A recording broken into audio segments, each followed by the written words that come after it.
Un salmo que tiene gran contenido, pero gran enseñanza especialmente para nosotros, que nos recuerda que no estamos solos, sino que hay alguien que está siempre atento a nuestras necesidades, que es un buen pastor, que no es cualquier pastor, sino que es realmente el buen pastor. Y esto entonces nosotros debemos recordarlo porque nos anima, nos motiva a saber que no es el destino, no es la suerte lo que de alguna manera rige nuestras vidas. La suerte es realmente muy cambiante, ¿cierto? Cuando nosotros hablamos de que tiene buena suerte o mala suerte, entonces podemos encontrar muchas razones para esa buena o esa mala suerte. Algunas personas entonces sienten que si pasan debajo de la escalera, de una escalera, eso les va a traer alguna consecuencia, o que si quiebran un espejo, eso les va a traer una serie de consecuencias, o que si derraman sal, entonces eso también les va a traer muchas consecuencias. Cuando nosotros estamos dependiendo de todas estas circunstancias, entonces hay mucha incertidumbre en nuestras vidas. Pero la fe que tenemos es que hay un Dios que está atento a nuestras necesidades, que nos cuida y que está pendiente de lo que nos hace falta para suplirlo. Que nos conoce tanto que no hay forma de poder escondernos de Él. Y esto entonces también debería ser una razón para seguir confiando en Él. El que no podamos escondernos nos ayuda también a entender la gran omnisciencia de nuestro Señor. Y es que, aunque la imagen que tenemos muchas veces de que el avestruz puede ocultar su cabeza bajo la tierra, pues sea un poco mitológica, muchos han intentado esconderse de Dios, irse lejos, ir hacia el otro lado de donde Dios los había enviado, como en el caso de Jonás, pero no hay forma de poder escondernos ni esconder nada de Él. Es el buen pastor que está tan atento que, como por eso nos dio el ejemplo, ¿cierto? Si tiene 100 ovejas y se le pierde una, es capaz de dejar las 99 allá guardadas en el aprisco, que es el lugar donde se resguardaban las ovejas, e ir a buscar la que se le perdió. Entonces uno dice, uy, pero contar 100 ovejas, claro que no es nada fácil uno poder identificar 100 ovejas. Por eso es que dicen que para dormir hay que contar ovejas, porque uno empieza a contar ovejas y me imagino cuando lleva la 30, la 40, se mueve una oveja de un lado para el otro y ahí perdiste la cuenta. Pero Dios sí sabe cuántas son sus ovejas, sabe cuáles son sus ovejas. Y por eso nosotros podemos confiar en que Él está atento a las necesidades de todas sus ovejas. Nos conoce tanto como cuando uno puede investigar algo con lupa y con microscopio. Esa es la imagen que nosotros tenemos de un Dios que nos mira, no solo con la lupa, así que se ven las cosas un poco más grandes, sino que su ojo está tan atento a nosotros que nos ve con microscopio. O sea que ahí cada detalle que tengamos en nuestra vida está registrado en todo lo que Dios sabe que somos nosotros. Así que con esto en mente debemos recordar la importancia de instruir y de guiar a los niños en el camino del Señor. Si no hacemos esta tarea, el mundo se va a encargar de instruirlos en sus redes, en sus conocimientos. El mundo se va a encargar de guiar a nuestros niños por las enseñanzas banales de una época, de esto que para nosotros puede ser hasta toda una era. Hagamos nuestra tarea y especialmente lo veíamos la semana pasada en el contexto del Día del Niño, recordando que nuestros niños son valiosos, son hermosos, son preciosos, son un regalo del Señor y es nuestro privilegio como padres guiarles en el camino, la verdad y la vida que es Cristo. Después, el Señor se encargará también de ellos, que aunque lleguen a la mayoría de edad, cuando pasan y transitan por diferentes etapas en sus vidas, la etapa universitaria, ese primer empleo, esos primeros pinitos como pololos o ya cuando lleguen al noviazgo o recién casados o en las diferentes etapas en la vida, nosotros podremos estar tranquilos de que los hemos encaminado en la verdad y en la vida, y ya ellos tendrán su propia oportunidad de decidir si siguen a Cristo o no. Como vemos en la escritura no hay garantía, ¿cierto? Hombres que vinieron de una mala enseñanza, de un mal ejemplo, como los reyes de Israel, pudieron romper con esa estructura y no ser igual que sus padres. Y otros, lamentablemente, aunque tuvieron unos padres que les dieron muy buen ejemplo, que les dieron muy buen testimonio, resultaron haciendo lo malo. Y así es como nosotros encontramos entonces en los libros de los reyes y de las crónicas de los reyes en el Antiguo Testamento, reyes que fueron muy malos y tuvieron hijos que fueron muy buenos, y reyes que fueron muy buenos y tuvieron hijos que fueron muy malos. Nuestra parte entonces es lo que debemos hacer y confiar que la otra parte va a tener que hacer lo suyo, porque Dios siempre hará su parte. Así que recuerden, hay una parte que hace Dios y nadie más la puede hacer. Hay una parte que haces tú cuando compartes el evangelio con otra persona y nadie más la va a hacer. Y hay una parte que tiene que hacer el que escucha el evangelio, cambiando, transformando su vida. Nadie más lo puede hacer, sino cada uno haciendo su parte. Hoy nosotros vamos a seguir analizando el Salmo 23 y vamos al siguiente versículo que nos recuerda esos momentos en los que podemos pasar nosotros que pueden traer preocupación y angustia, porque dice el texto, son de sombra de muerte.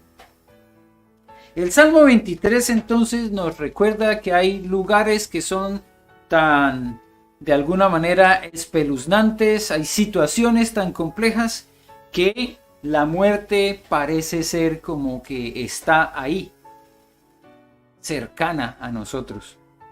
Y es lo que dice el texto, ¿cierto?, del versículo 4 del Salmo 23. Aunque ande en valle de sombra de muerte, no temeré mal alguno, porque tú estarás conmigo. Esto es lo que para nosotros hay como valioso en el reconocimiento de que podemos pasar por diferentes lugares, diferentes áreas en la vida que nos pueden traer tanta incertidumbre que lleguemos a pensar que nuestra vida va a terminar. Pero también hay momentos en los que nosotros podemos llegar hasta a desear la muerte. Hay situaciones tan complejas que nos hacen de alguna forma pedirla o esperarla. ¿Y qué hacemos entonces con esas circunstancias? Pues a veces nos golpeamos a nosotros mismos diciendo, ¿yo por qué siento esto? ¿Por qué se me ocurrió pensar en morirme? Bueno, lo que hoy vamos a ver en la escritura es que no es realmente una situación tan extraña. La sombra de muerte está de continuo alrededor nuestro.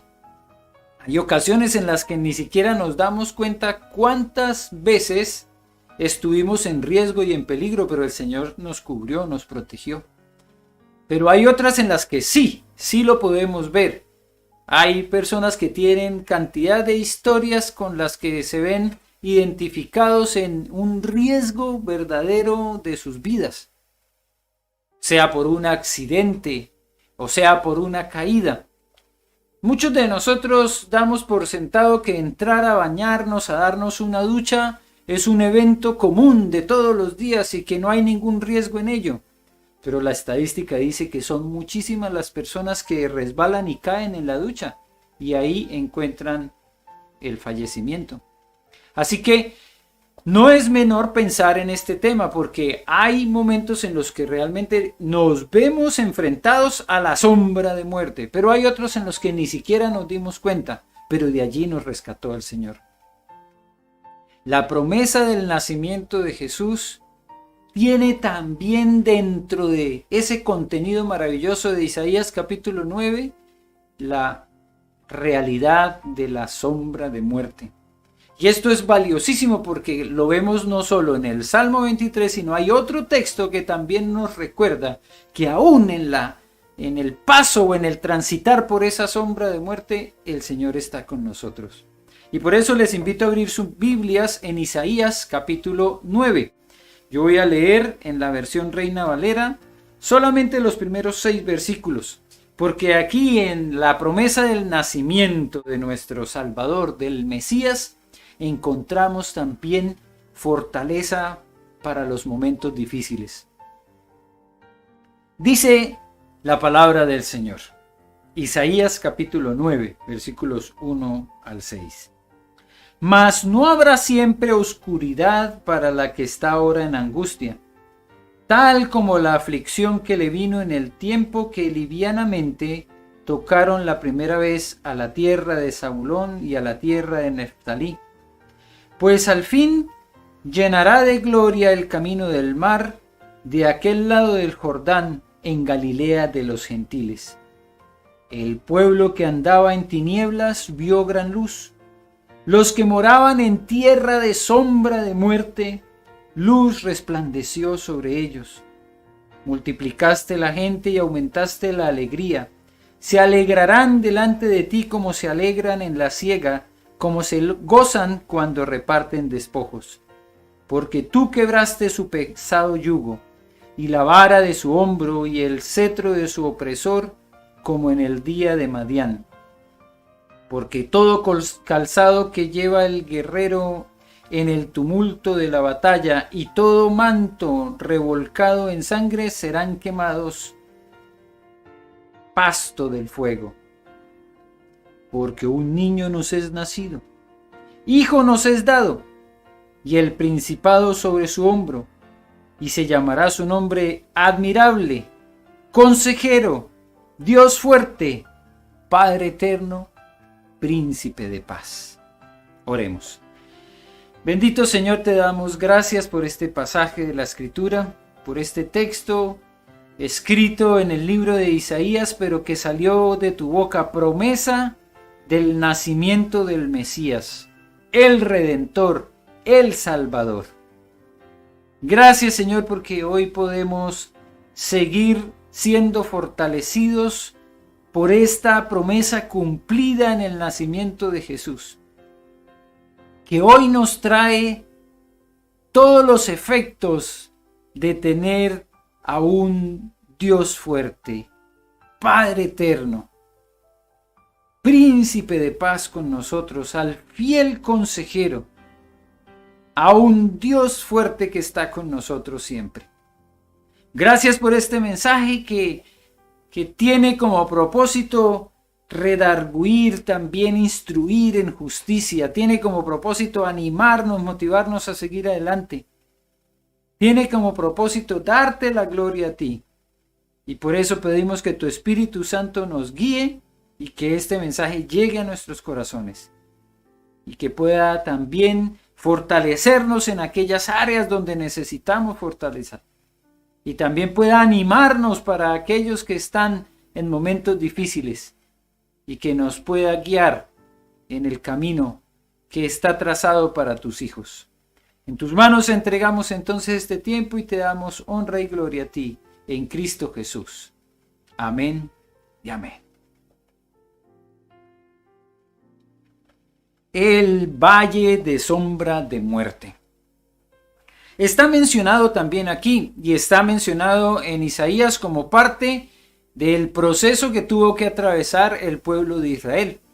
Pueblo de Israel que tuvo un peregrinar que comenzó desde el momento en el que el Señor le dio la promesa a Abraham: en ti serán benditas todas las familias de la tierra, a ti te haré una nación muy grande.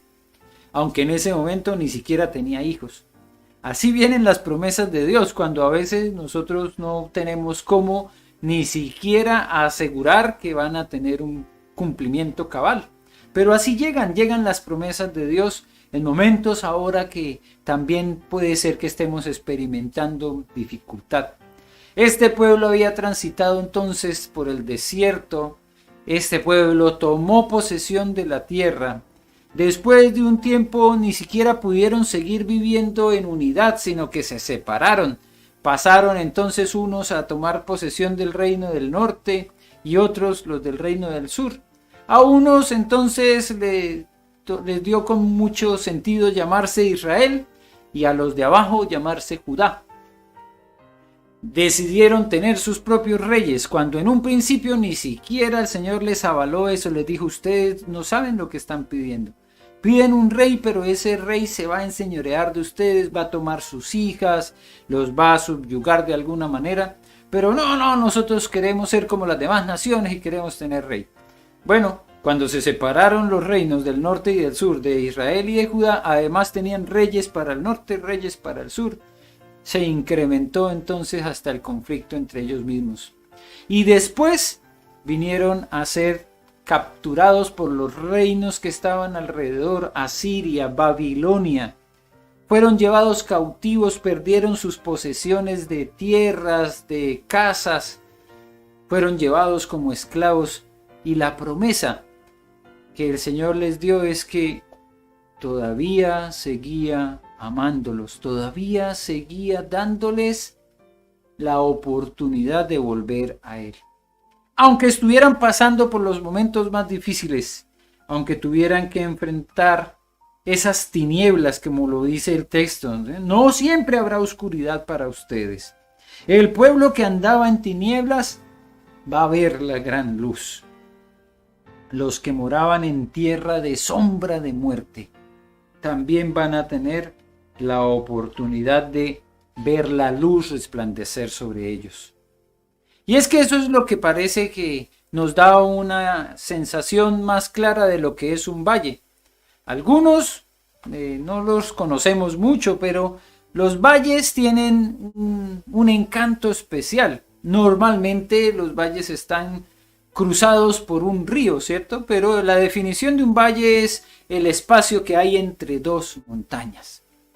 Para nosotros esto puede ser sencillamente una clase de geografía, pero va más allá, porque además de que un valle sea definido como dos montañas que están atravesadas por un río, y aunque a veces ya ni siquiera el río está ahí, se ha secado por completo, la definición geográfica de un valle es una depresión. Para los que recuerdan aquellas clases en el colegio, se hablaban de las diferentes depresiones geográficas. Pero la conformación de las montañas, entonces se nos dicen que van de abajo hacia arriba, ¿cierto? Que van creciendo y que van aumentando de tamaño. Sin embargo, los valles van incrementándose hacia abajo. Es decir, se va generando una separación entre las montañas y cada vez va siendo más profundo. Por eso entonces los valles, además de tener una definición dentro del contexto de la geografía, nos pueden dar de alguna forma una imagen similar de una condición humana.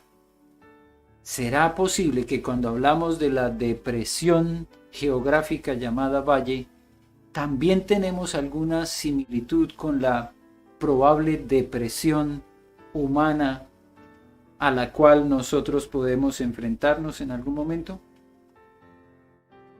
Para los estudiosos de la mente hay realmente un mundo por conocer en lo que es la psique, ¿no? La capacidad de nuestro cerebro.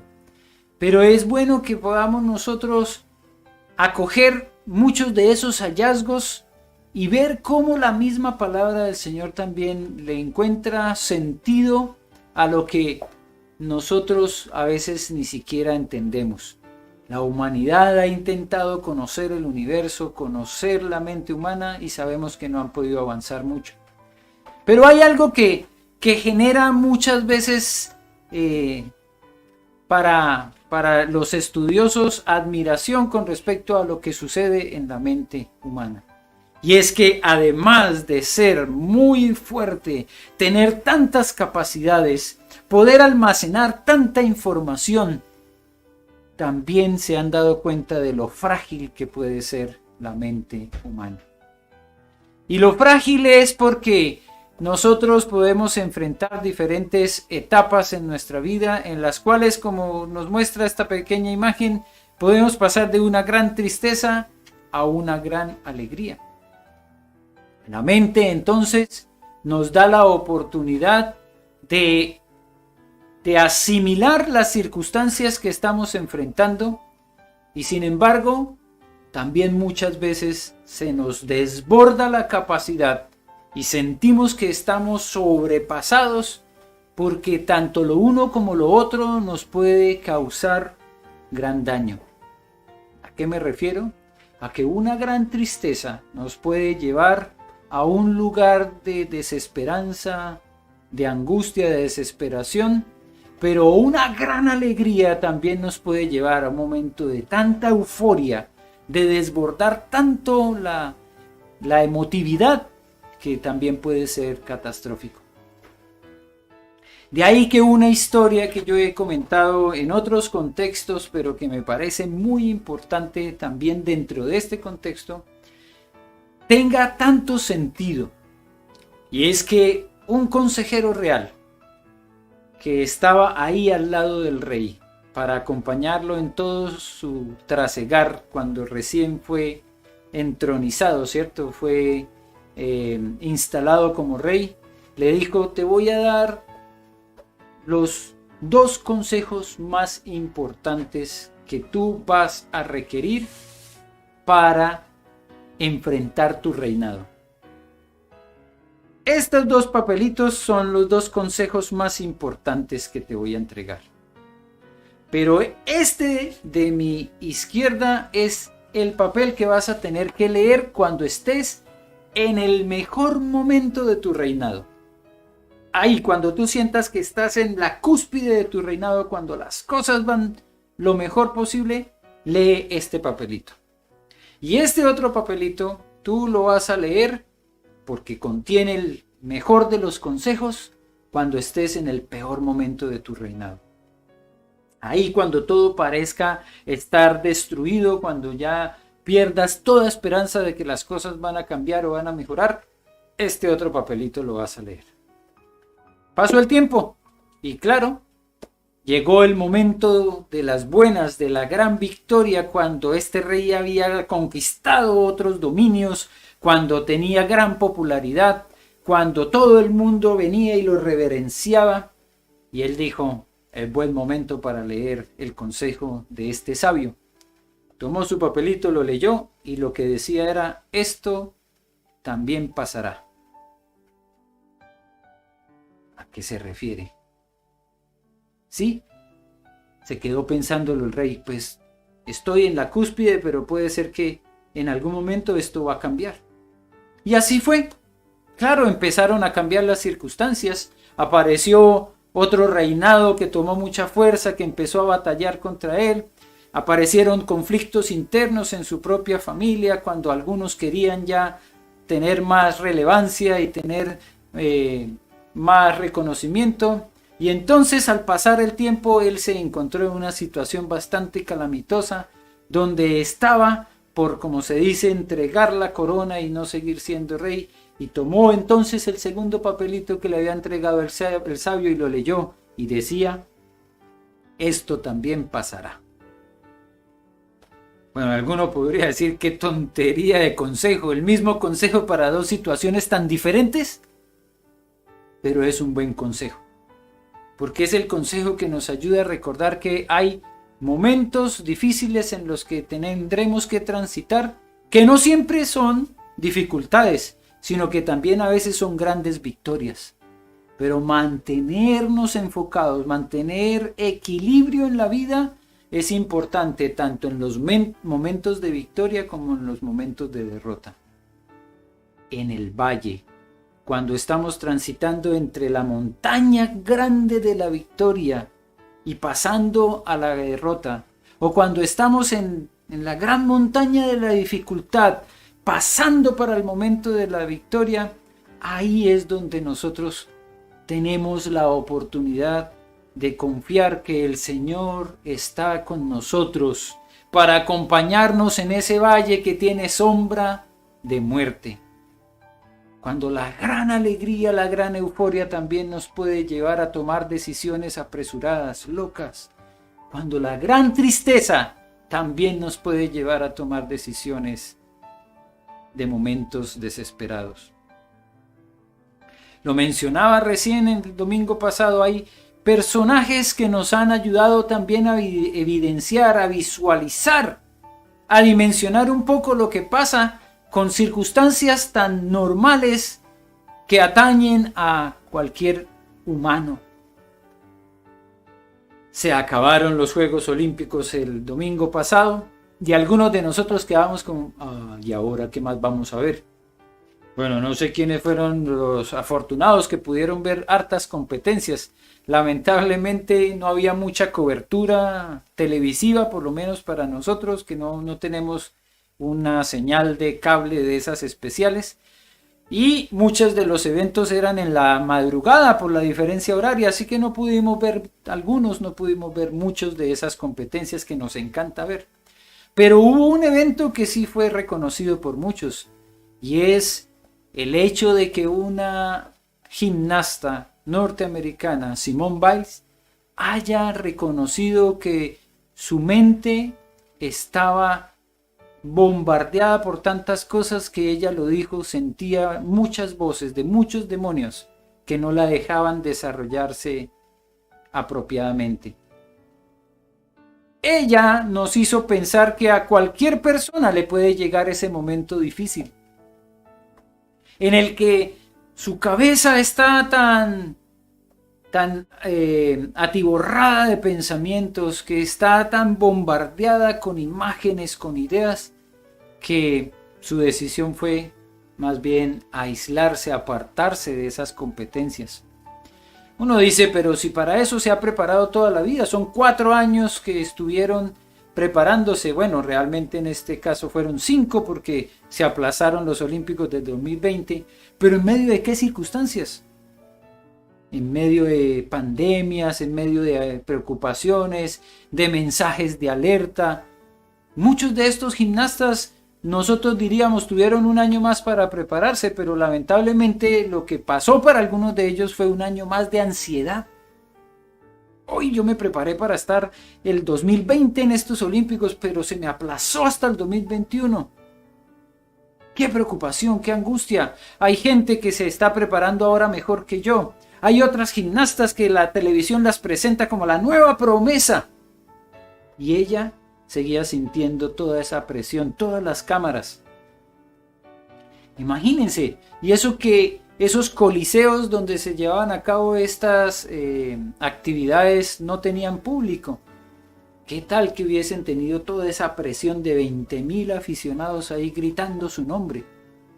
De todas maneras ella sintió su presión. Y aunque 4 años atrás en Río ella fue la más ganadora y estaba en su cúspide, ahora en Tokio tuvo que pasar por el valle. Ella visualizó algo que muchas personas tienen que enfrentar: la batalla de la mente. La posibilidad de vernos enfrentados a una depresión, que no es un tema menor y que a veces nosotros utilizamos la palabra inadecuadamente para referirnos a tristeza. No siempre cuando estamos realmente tristes estamos deprimidos, y no toda tristeza lleva a la depresión. Pero a veces también nosotros desestimamos la realidad que hay en enfrentar una situación que sentimos que nos sobrepasa. Cuando llegamos a perder las fuerzas, cuando llegamos a perder el ánimo y hasta cuando llegamos a sentir que nuestra vida está en riesgo. Hay momentos de valle en los que la salud se quebranta de tal manera que un diagnóstico médico nos puede llevar a pensar que vamos a morir. O la ausencia de un diagnóstico médico, porque llegan momentos en los que no se sabe ni qué es, qué tienes, no, este examen debería arrojarnos claramente qué es lo que tienes, no se sabe. Y llegan momentos en los que La batalla ni siquiera es con todo nuestro cuerpo y la salud, sino solamente con la cabeza, que nos hace pensar qué hago, qué voy a hacer el próximo año, no tengo un empleo, no tengo proyección, no me llegan las respuestas, se me está acabando el dinero. ¿Para dónde me voy a ir? ¿Qué voy a hacer? Me pidieron la casa, tengo problemas con mi esposo, con mi esposa, mis hijos me están trayendo dificultades. No me la llevo bien con los vecinos, tengo problemas con mis hermanos. No me va bien en el estudio. El trabajo es pesado, el trabajo es difícil. Tantas cosas que vienen a batallar nuestra mente y que nos hacen sentir que estamos en un valle de sombra de muerte. En esos momentos nos hace mucho bien, claro, volver a la palabra. Y nos ayuda mucho ver personajes, hombres, mujeres sencillos como cada uno de nosotros que atravesaron por situaciones parecidas. Simone Biles, una chica tan preparada, 24 años, con tanto talento, nos dio un ejemplo de ello. Pero en la palabra tenemos a un hombre llamado Elías, que se constituye también en otro ejemplo de cuán frágiles podemos ser nosotros y cómo podemos enfrentar las diferentes circunstancias en la vida.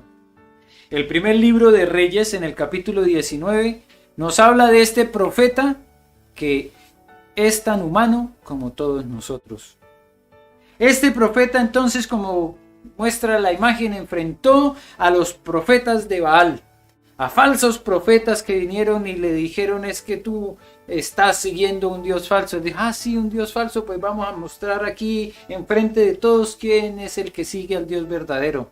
Y ese Dios verdadero al cual seguía Elías, Jehová de los ejércitos, envió un fuego del cielo que consumió no solamente el sacrificio, sino también a esos profetas que lo enfrentaban. Pero eso lo encontramos nosotros en el capítulo 18, la historia de cuando fueron destruidos estos profetas, de esta manifestación poderosa del cielo.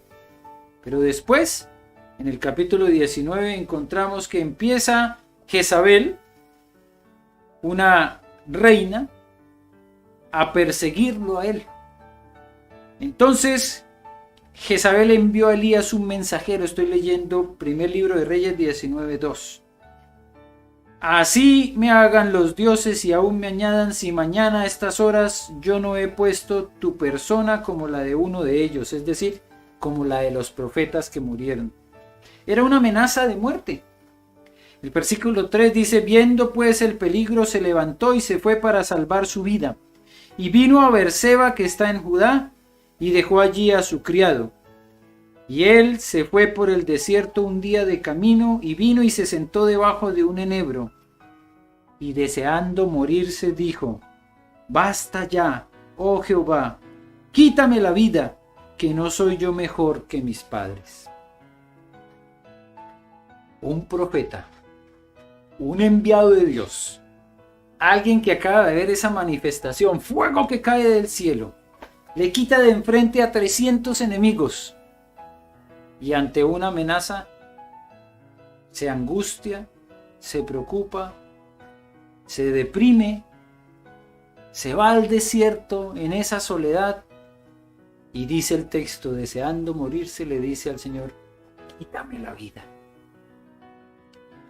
¿Cuántos de nosotros nos hemos visto en una situación similar?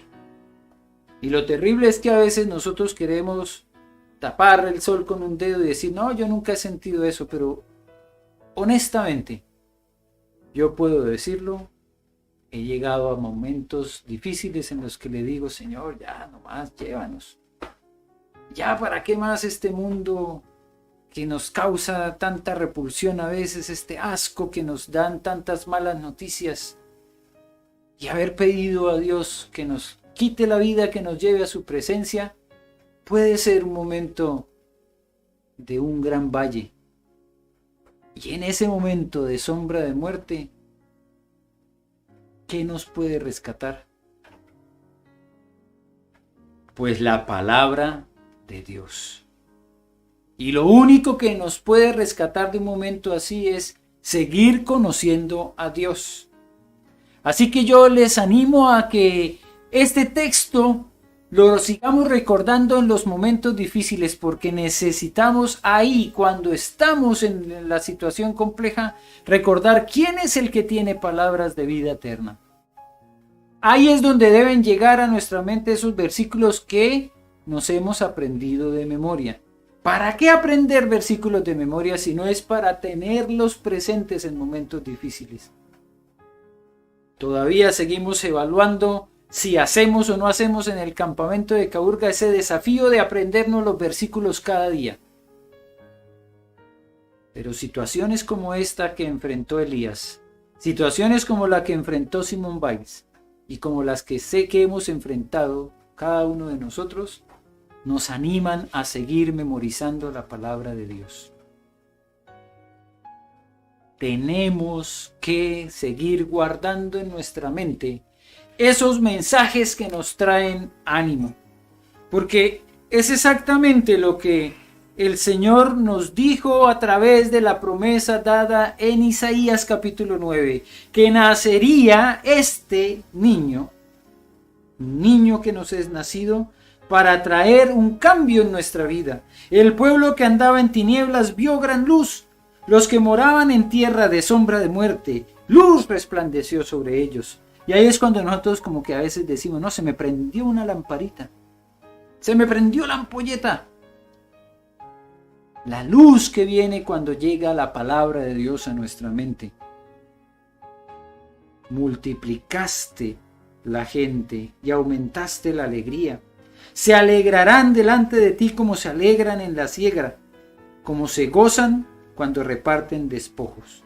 Porque tú quebraste su pesado yugo, y la vara de su hombro, y el cetro de su opresor, como en el día de Madián.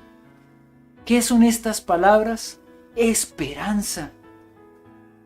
Es Dios el que ha prometido quebrar ese yugo que nos trae, la preocupación que nos trae cansados, la angustia que se ha generado, el problema que tenemos allí, la deficiencia, la dificultad, la deuda.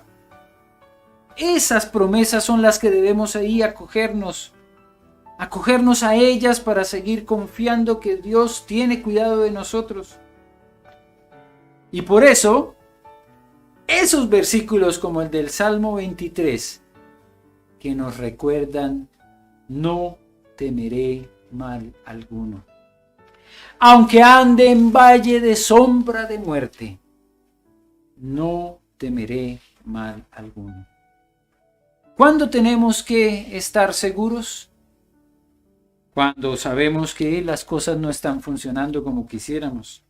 En momentos de dificultad, aunque ande en valle de sombra de muerte, la palabra de Dios debe aparecer para decirme, no temerás.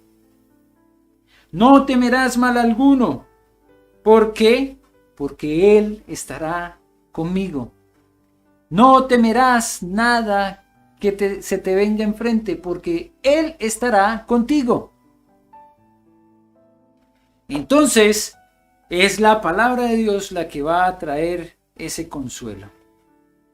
Y nos va a recordar que aún en los momentos más difíciles, Él estará conmigo. Esta imagen que quiero que vean, que aparentemente no es muy diciente, nos recuerda a un Señor que aún en los momentos difíciles nos va a sostener, nos va a levantar, nos va a sacar de los momentos más complejos por amor de su nombre y por su promesa. El texto del Salmo 23 entonces aplica, claro que en todas las áreas de la vida, pero en momentos complejos, cuando llegamos a sentir hasta la posibilidad de la muerte o la llegamos a considerar, o en nuestro momento de euforia llegamos a pensar equivocadamente, no temeré mal alguno, porque tú estarás conmigo. El recordar y el saber que el Señor está con nosotros es nuestro aliciente y es el texto que se convierte en vida, que cobra vida y que trae sentido aún a los momentos más difíciles, aún a los valles, a esos tiempos tan complejos cuando podemos estar transitando entre una gran alegría y una gran tristeza. Ahí el Señor estará contigo. Padre, te damos gracias por este mensaje que trae tu palabra para nuestras vidas, para recordarnos los momentos complejos que podemos atravesar, pero para darnos esperanza, para traer también regocijo en medio del dolor. En tus manos entregamos, Señor, este tiempo que podemos disponer para reflexionar, pidiendo que tú afirmes en nuestra mente todos esos textos maravillosos, esas promesas que tú has entregado a tu pueblo, a tus hijos, para darnos descanso en los momentos difíciles.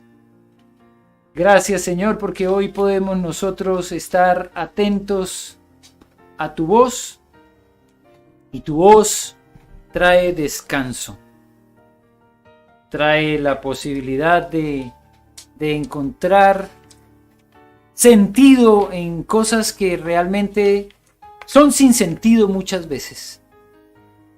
Pero gracias, Señor, porque tú tienes cuidado de nosotros. Gracias, Señor, porque en todo momento tú estarás atento al clamor de tu pueblo.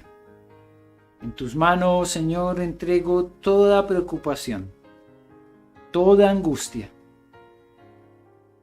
En tus manos entrego todo dolor, todo quebranto en la salud.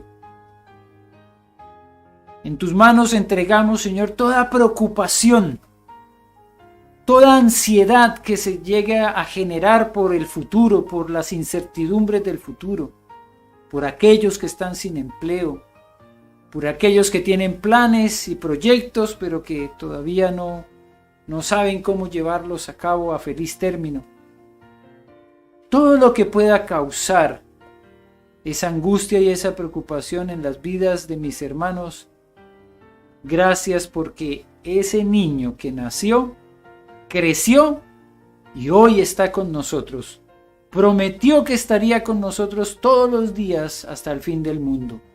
Es el consejero admirable, Dios fuerte, Padre eterno, Príncipe de paz, que trae descanso a nuestras almas en momentos difíciles.